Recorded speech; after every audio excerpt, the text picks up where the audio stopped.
The Republican-led House of Representatives has begun the process to repeal President Obama's signature healthcare reform. The legislators passed a resolution that instructs committees of the House and Senate to draft repeal legislation by the end of the month, replacing the Affordable Care Act, which requires people to get insured or pay a penalty, has been a top priority of President-elect Donald Trump. Simon Marks has more from Washington, D.C.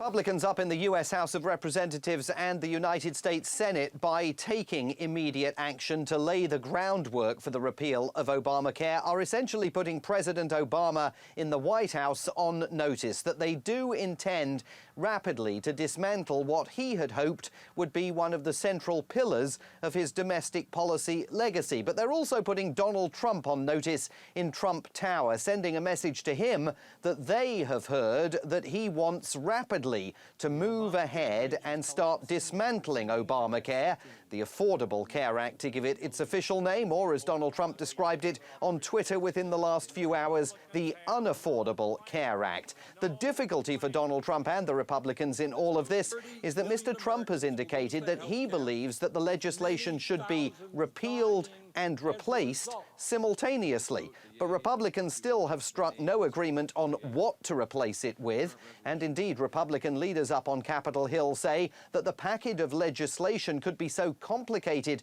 to prepare and pass through Congress that that process could take many months, if not years, to achieve. Donald Trump is impatient for faster action than that.